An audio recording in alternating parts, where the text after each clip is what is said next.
Bonjour, c'est Jérôme, bienvenue dans cette troisième vidéo. Dans les deux premières vidéos, je vous ai expliqué pourquoi être un auteur libre devrait être l'objectif de tout écrivain et j'ai fait la liste des 8 erreurs les plus courantes chez les auteurs au sujet de la vente de livres en ligne. D'abord, je veux vous remercier pour vos nombreux commentaires et pour vos questions. Je vais tenter d'y répondre dans cette vidéo. Comme j'ai dû attendre vos questions pour pouvoir y répondre, ce qui est un petit peu logique, eh bien, ce sera une vidéo très simple comparée aux autres, avec moins d'effets spéciaux que d'habitude. Dans cette vidéo, je vous donnerai également les 3 ingrédients indispensables pour vendre son livre en ligne. Et enfin, je vous expliquerai le contenu de la méthode auteur libre et je vous donnerai les conditions pour y accéder. Mais avant de commencer, je veux vous rappeler ce qu'être un auteur libre veut dire. Comme je l'ai déjà dit plusieurs fois, être un auteur libre ne signifie pas être un auteur riche ou un écrivain célèbre. Cela signifie pouvoir dégager un revenu de ses écrits sans passer des jours, des semaines, des mois à s'occuper du marketing. Cela signifie dégager un revenu avec ses livres et avoir la liberté de continuer à écrire ou à passer du temps avec sa famille et ses amis et être reconnu comme étant un écrivain qui est lu par de vrais lecteurs et pas seulement par papa, maman et tonton Alfred. C'est un point important parce que je déteste les vendeurs d'espoir. Ces types qui vous promettent que vous allez devenir riche et célèbre grâce à une méthode miracle. Et je veux être très clair par rapport à ça. Si c'est ce que vous recherchez, alors Auteur Libre n'est pas fait pour vous. Ce n'est pas ce que je vous promets. Tirez un revenu de vos écrits. Gardez du temps pour écrire et montrez au monde que vous êtes un écrivain avec de vrais lecteurs. C'est ça que je vous promets. Et cela passe par 3 étapes clés que je vais vous révéler maintenant. Première étape, construire une communauté de fans. Tout d'abord, pourquoi faut-il construire une communauté de fans? On est en droit de se poser la question. Eh bien, tout simplement parce que l'époque de la publicité de masse est complètement révolue. L'époque de notre enfance où on nous gavait de pubs à la télévision, à la radio et dans les journaux, c'est terminé parce que c'est dépassé et inadapté. Ça consiste à arroser une tranche de population la plus large possible en espérant faire mouche. Elle est dépassée parce qu'aujourd'hui, Internet nous offre les moyens de cibler la qualité plutôt que la quantité. Ne pas chercher à parler à 100 000 personnes sans savoir si elles seront intéressées ou pas par votre livre, mais en cibler seulement 1000 dont on est sûr qu'ils voudront le lire. Alors la question qu'on se pose, c'est comment trouver ces 1000 fans? Est-ce que vous connaissez l'expression « on n'attrape pas les mouches avec du vinaigre » parce qu'elle s'applique extrêmement bien à la construction d'une communauté en ligne. Pour attirer des fans, vous devez leur donner du miel, c'est-à-dire un contenu tellement bon, tellement riche, qu'ils seront obligés de devenir vos fans. Ils n'auront pas le choix. Nous vivons à l'ère de la consommation de contenu. Toute la journée, Netflix, YouTube, Facebook, Twitter, nous consommons du contenu presque en continu. Donnez à vos lecteurs le contenu qu'ils veulent voir. Apportez-leur de la valeur et ils viendront tout seuls. Pour créer un tel contenu qui va attirer les lecteurs et les transformer en fans, voici les 6 règles à suivre. D'abord, n'essayez pas de plaire à tout le monde. C'est impossible. Ciblez un type de personne et misez tout sur lui. Ensuite, n'allez pas à la facilité. Ne vous contentez pas de parler de ce que vous connaissez. Trouvez le contenu que vos lecteurs ont envie de voir et faites-le. Ensuite, soyez régulier. C'est la clé. Trouvez votre rythme et respectez-le quoi qu'il en coûte. Soyez patient. Une bonne communauté de fans met du temps à se construire. Testez des types de contenus et voyez ce qui fonctionne le mieux avant de le reproduire. Soyez authentique. Tous les sujets ont déjà été traités, mais pas par vous. C'est votre ton, votre vision du monde et votre personnalité qui vont faire adhérer les lecteurs à votre contenu. Enfin, ne pensez pas à eux que lorsque vous avez quelque chose à vendre. Créez et entretenez une relation vraie et authentique, et ce même quand votre actualité commerciale est vide. Deuxième étape, utilisez l'email comme instrument de vente à votre main. S'il y a quelque chose qui m'agace sur les réseaux sociaux, ce sont les publicités de marketeurs qui affirment que la vente par email est morte, parce qu'il n'y a rien de plus faux. L'email, encore aujourd'hui, reste le meilleur moyen de créer une vraie relation avec vos lecteurs et de les contacter lorsque vous avez une offre à leur faire. Je vais vous donner 2 chiffres et vous allez comprendre pourquoi. Le pourcentage d'emails qui arrive à bon port, c'est-à-dire la délivrabilité, est de 99,3% contre moins de 20% pour tous les réseaux sociaux. En 2020, plus de 15% des lecteurs interagissaient avec le contenu de l'email contre moins de 2% pour les réseaux sociaux. Et ce n'est même pas le plus gros avantage de l'email sur les autres médias. Le plus gros avantage, c'est que pour obtenir l'email d'un lecteur, il doit vous le donner. C'est un acte conscient, volontaire et qui prouve que ce lecteur est intéressé par ce que vous faites, qu'il aime ce que vous écrivez. Et ça n'a pas de prix. Il vaut mieux 100 abonnés passionnés par vos livres que 10 000 followers qui vont scroller vos publications sans les lire. Alors comment faire pour obtenir les emails de vos lecteurs? Eh bien, vous devez leur offrir un cadeau. Ici, le contenu et la générosité sont indispensables pour se créer une bonne liste email. Offrez-leur une nouvelle exclusive ou la liste des 20 meilleurs romans dans votre genre ou même le premier tome de votre série. Pourquoi pas?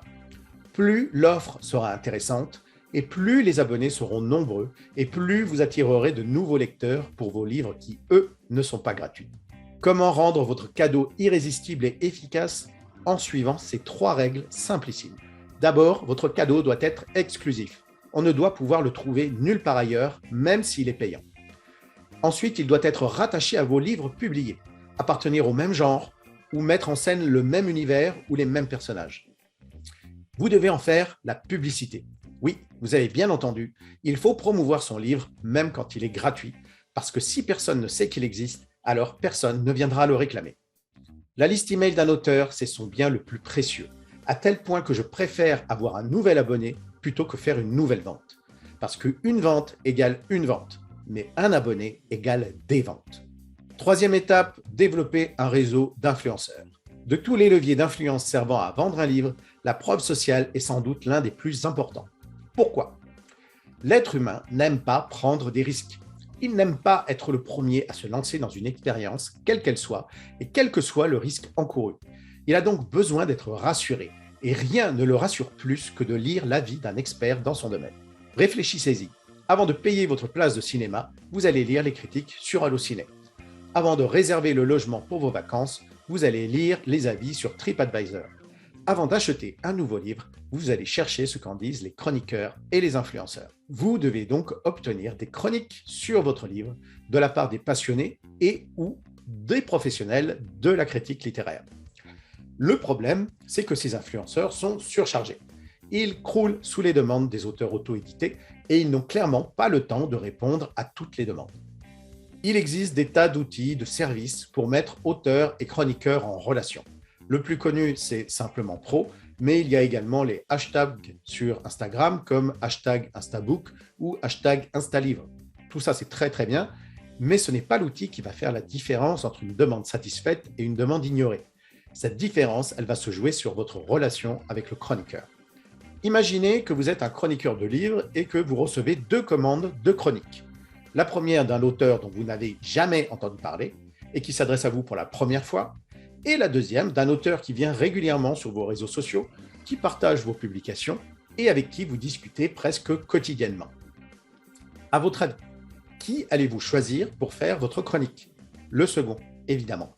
L'auteur que vous connaissez et avec qui vous avez noué des liens. Comme avec vos lecteurs, vous devez donc créer une relation avec ces chroniqueurs et leur apporter autant d'aide qu'ils vont vous en donner. Les influenceurs vont vous aider à développer la visibilité de votre roman. Pour les inciter à le faire, commencez par participer au développement de leur visibilité, en likant, en commentant et en partageant leur travail. Le principe est toujours le même, il faut donner avant de recevoir. Je vais à présent vous présenter rapidement la formation Auteur Libre. Il s'agit d'une méthode pour vous apprendre à créer une communauté de lecteurs à qui vous pourrez vendre vos livres et vos romans. Le but est de vous construire une présence sur le web le plus rapidement possible afin que vous puissiez très vite augmenter ou démarrer vos ventes, rencontrer vos fans, ceux qui vous suivront jusqu'au bout du monde, générer des revenus grâce à vos livres. Pour cela, la formation est constituée de 5 modules contenant plus de 50 vidéos en ligne que vous pourrez télécharger. Vous aurez également accès aux versions audio des cours que vous pourrez écouter sur votre téléphone, dans les transports, en promenant le chien ou en lavant la vaisselle. Et cette formation est accessible et applicable partout dans le monde. Cette méthode est internationale et fonctionnera où que vous soyez. Maintenant, attention parce que je vais vous faire une annonce qui dépote. Accrochez-vous à vos stylos. Parce que je sais qu'il existe déjà de nombreuses formations plus ou moins bonnes sur le sujet et parce que je suis sûr de la qualité de cette méthode, je vais vous la garantir satisfait ou remboursé. Le délai légal de rétractation est de 14 jours. 14 petits jours qui ne vous permettront pas de juger véritablement la qualité de cette méthode. Pour moi, ce n'est pas suffisant. Alors vous pourrez tester le programme pendant 30 jours. Testez-le, suivez les cours, faites les exercices, tirez le maximum de mes conseils et appliquez tout ce que vous pouvez. Si pendant ces 30 jours, vous n'êtes pas entièrement satisfait, vous serez remboursé intégralement et immédiatement à 100%. Pas de justificatif à donner, pas de paperasse, vous m'envoyez un email et c'est fait. Vous pourrez même garder les cours et les supports que je vous aurai déjà envoyés. Cela vous dit à quel point je suis convaincu de l'efficacité de cette méthode pour devenir un auteur libre. J'insiste sur cette garantie parce qu'elle est super importante. En suivant cette méthode, vous allez décider de me faire confiance et je me dois de vous rendre cette confiance. Il nous est tous arrivé de prendre une décision et puis de le regretter un jour, une semaine, un mois après parce qu'un pépin qu'on n'avait pas prévu nous est tombé dessus. Je veux que vous dormiez tranquille par rapport à ça. Vous envoyez un email avec une demande de remboursement et je vous rembourse illico intégralement sans poser de questions. Je ne vous dis pas qu'Auteur Libre va changer votre vie d'un coup de baguette magique, mais je veux que vous fassiez l'essai. C'est pourquoi je vous offre ce parapluie de 30 jours pour changer d'avis. Alors, pour l'instant, il n'est pas possible de s'inscrire à Auteur Libre. Les inscriptions seront ouvertes seulement à partir de mardi prochain, 26 avril. Alors, surveillez bien votre boîte email parce que vous recevrez toutes les informations pour faire partie de cette aventure. Je n'ouvrirai les portes de cette formation que pendant 5 jours et seulement pour les 50 premières personnes à s'inscrire. Après cela, il ne sera plus possible de s'y inscrire avant très longtemps. Maintenant, voilà ce que je veux que vous fassiez. Laissez-moi un commentaire en dessous de cette vidéo pour me poser une question sur la formation Auteur Libre ou pour me parler du lancement de votre prochain livre. J'y répondrai en détail dans les emails qui accompagneront l'ouverture des inscriptions. Bon dimanche à tous et à mardi.